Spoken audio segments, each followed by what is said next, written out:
Hello, viewers. Today is July 28th, 2024.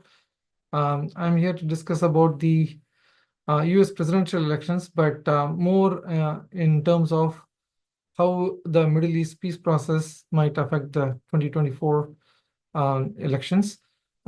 So to talk about the Middle East conflict in general, I would like to point out that successive US presidents have tried to come up with a peace deal in the Middle East, but all of them were not being successful. But I would like to point out that there is one president who really tried his level best to come up with a comprehensive peace deal in the Middle East, and that was Bill Clinton. In December 23, 2000, he had laid out his ideas and plans for a comprehensive peace proposal that included a two-state solution. Here, I would like to say that any peace process in the Middle East should include that two-state solution. Otherwise, it won't be meaningful.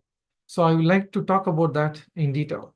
So in that particular Clinton's proposal, what he did talk about was he wanted to make sure that both parties agree that there will be a Palestinian state, independent Palestinian state, and there will be an independent Israel, a state of Israel with a majority Jewish population, and both parties should recognize the right of these states to exist. So that was basically the broad framework under which all the other parameters came into the picture. So given that, he talked about four major parameters for a comprehensive two-state solution peace deal. One of them is actually territory and the map, and the second one was security, and the third one was the status of Jerusalem, and then the fourth one was refugees. So in terms of the territory and the map, um, Clinton was quite convinced that both parties are in some kind of an agreement that that Israelis will give 94 to 96% of West Bank to the Palestinians. There were some questions here and there, but by and large, I think that was not a big issue. So he was putting forth his idea on the 94 to 96% of the territory which will go to of West Bank will go to the Palestinians, and of course the entire Gaza Strip will go to the Palestinians as well. And then he also put out his idea in terms of 80% of those settlers should be in blocks and they cannot be in disparate locations. That's another one that he had insisted. And then he also insisted on a contiguity of a map. So he doesn't want to have a state that's in multiple places. He wanted some kind of a contiguity on the map. So that's another one. And then he wanted to make sure that there is only a minimum number of annexations. And then he wanted to also make sure that the minimum number of Palestinians are affected by this new map and territory. So that was from the territory and the map perspective. From a security perspective, Clinton was proposing that there will be an international force that will enforce this treaty that will be there at least for a period of 36 months. And he was also looking for some kind of an sovereignty over the air for the Palestinians. And here, in terms of the actual militarized state versus non-militarized state, Israel was quite particular that Palestinian state should be demilitarized, whereas the Palestinians said that they would like to be a state with some limited arms. So here, Clinton came back with some kind of a compromise and say, let's have a non-militarized state for the state of Palestine, but you will have a strong Palestinian security forces along with the international forces who will make sure that the border is controlled as well as a deterrent. So that's how they tried to, Clinton tried to come up with some kind of a compromise from that perspective. And this is the plan that he had in terms of security. Then going into the Jerusalem issue, Clinton was quite particular that Haram will be given over to the Palestinians. Similarly, the wall will be under the Israeli jurisdiction. But he also gave away his plan in terms of, you should not excavate under the Haram as well as under the wall. But he also gave another option in the sense that you can possibly excavate, but only with mutual consent. So those are some of the parameters that he had discussed about the Jerusalem issue. Then, from a refugees perspective, Clinton wanted to make sure that the Israeli accepts that the rights of the refugees to come into Palestine, and he also made sure that um, that there are possibly 5 possible homes for the refugees to come back to. One is, of course, the new Palestinian state. Then the second one is some of the leased land that they are going to swap with, that the Israelis are supposed to swap with Palestinians. Those are the other areas that they can come to. And then he talked about the rehabilitation of those refugees in their host country, where they are already considered as a refugee now, but they can give them full citizenship and whatnot in countries like Jordan, Saudi Arabia, and others. And then he said that there should be some settlement for some of those refugees in a third country. So that was another point that he had made. And finally, he did said that he did mention that there will be some Palestinians who should be accepted into Israel as well.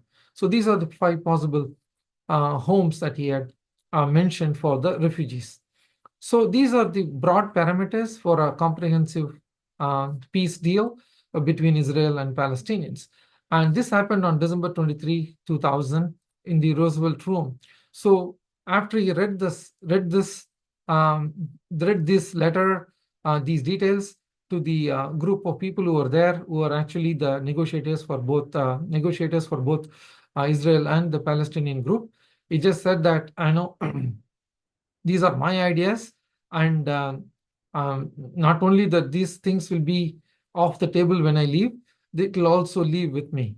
So he did make a very concrete effort from my perspective, and in fact, he was the only president who had gone this far to give such a concrete proposal for a two-state solution. And of course, you don't give a medal for trying, but I do believe that he was the only president in the last 50, 60 years who had really tried to give a very concrete proposal for a two-state solution to end this conflict. So now, of course, there were some questions by Yasser Arafat and Ehud Barak, who was the prime minister at that time, and they both had some questions about these proposals and ideas, and eventually it didn't go anywhere. And Clinton left office on January 20th, 2001. But a lot of people will say that this peace deal did not go through because of the Palestinians. That's wrong. I think we should attribute blame to both the parties. Both Yasser Arafat and Ehud Barak did not seize the initiative and did not grab this unique opportunity for a two-state solution. And I think it was a missed opportunity from my viewpoint. In fact, if you guys can look up the Wikipedia and search for Clinton parameters for a peace deal, you will see a document. I'm going to add that link to my description, as well as this peace deal proposal that Clinton gave to those negotiators. I'm going to add those 2 things as a link on the description of this particular YouTube program. So now, what happened after George W. Bush took over from Clinton? So when George W. Bush took over from Clinton, he did not really give too much of importance to the Clinton's proposal. He said that Clinton was trying to rush through, and he was trying to force these 2 parties. And essentially, what George W. Bush was saying, that this was done by my predecessor. He's from a different party. I don't care about this. And he left it at that.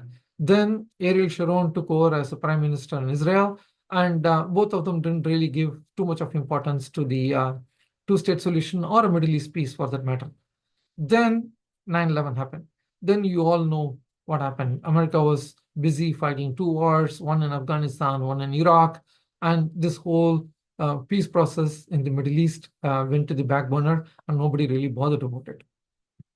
Then you look at the Barack Obama candidacy and his victory. So when Barack Obama won in 2008, a lot of us thought that he will pick up this Clinton proposal and will work very hard on a two-state solution.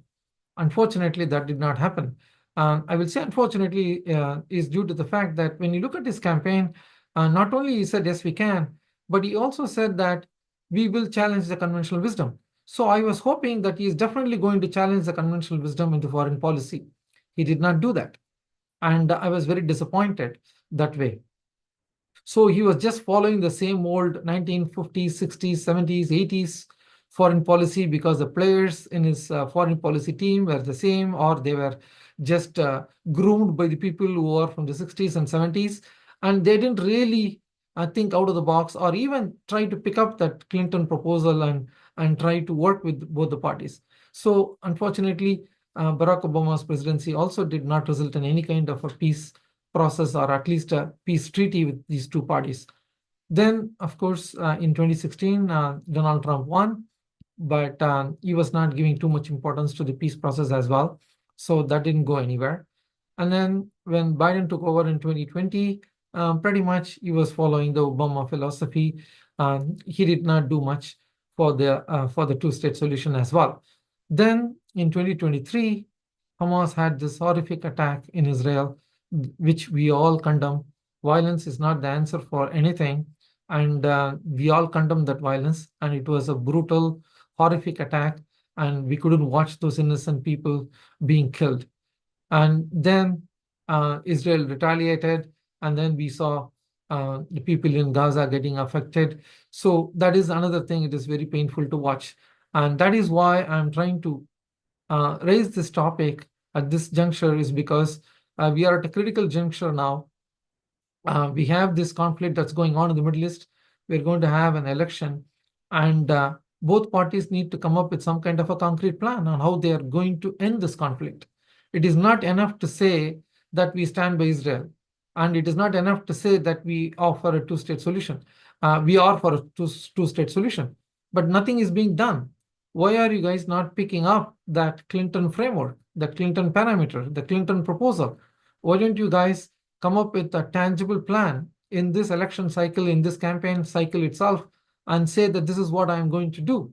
You don't have to take sides, but you can just bring both parties to the table. And the reason why I'm saying they can is because America has got enormous power, not just from a military perspective, but also from an economic perspective.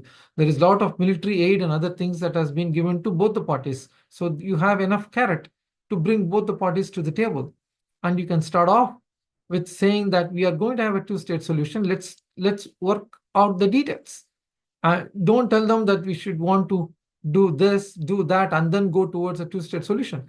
I think the two-state solution is the only way forward for the Middle East to end up in some kind of a peaceful area. And so that is why I think in this election, it is very critical that both parties come up with some kind of a plan. And that is why I wanted to discuss this topic today.